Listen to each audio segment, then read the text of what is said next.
And a look at how the recession is affecting the housing market in the Bronx. Our special week-long series begins right now.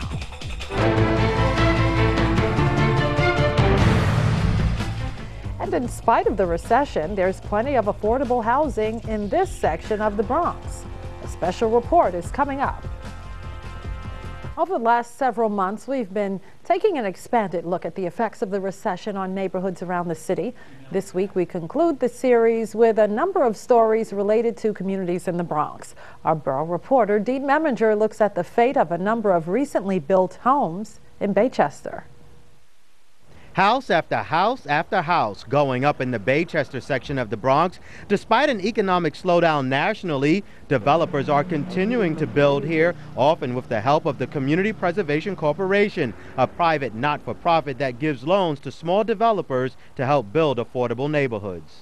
We're quite confident that when the economy starts to improve, that's a neighborhood that's going to do well, because it had what it's offering to the potential buyer is community, a safe place to raise your children, and a community that's affordable at their economic level. A level that still could be a bit pricey for these sort of multi-family homes. For instance, on Eli Avenue, Shelter Rock Builders is putting up 22 three-family homes. The asking price could be around $700,000, which might accommodate extended families or give a buyer the option to rent out apartments. Also on Eli, another developer has 8 two-family houses waiting to be sold for around $500,000. A block over on Grace Avenue, 10 more new two-families are almost completed. Jacqueline Marta, who owns Marta's Real Estate Corp., is the broker for many properties here. She says people appear to be motivated to buy.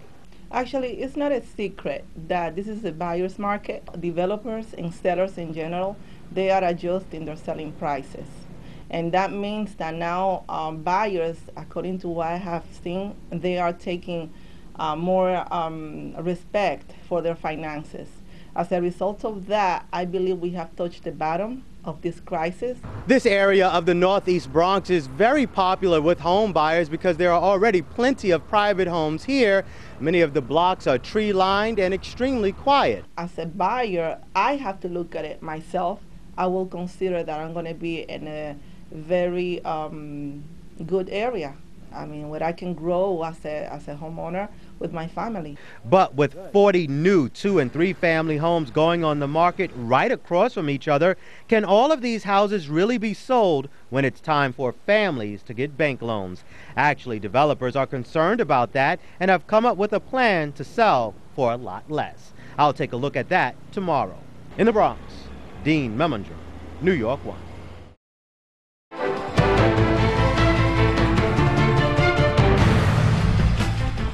And weathering the recession in the Bronx. Our special series looks at how developers there are having to think outside the box in order to sell high-end property in a shrinking real estate market. As we continue our look at how the recession is affecting the Bronx, our Dean Meminger tells us that developers are trying to find creative ways to sell their properties.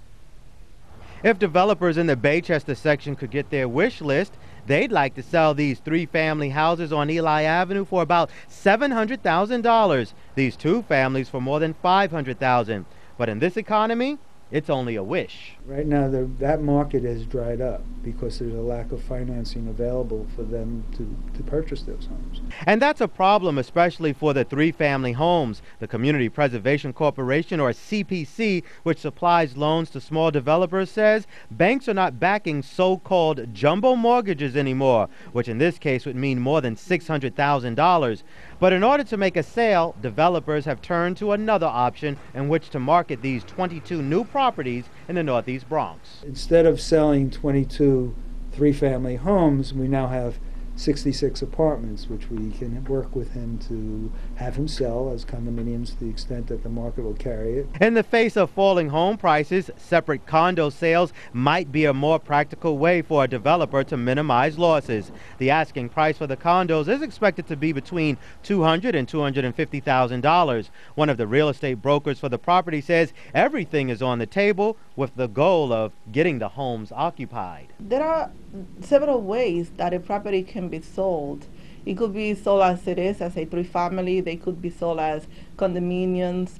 There are different options, even to make it as a rental development. But for some who represent this area, they say they have fears that all of these homes will not be sold. Father Richard Gorman is the chairman of Community Board 12 and says there are plenty of existing homes already on the market. We probably have about 400 foreclosures at this point, which is one of the highest in the Bronx and even in the city. He is also concerned that the builder's original intention of an affordable family development could drastically change if the houses aren't sold as intended. Plan C may be rentals. Plan C may be the state coming in and asking that they become group home and community residences. We may have to look into, we may find people turning to Section 8. There are all kinds of plans. Everyone is hoping it's just not a dead-end plan that leaves these dozens of houses vacant and open targets for vandals. In the Bronx, Dean Memminger, New York 1.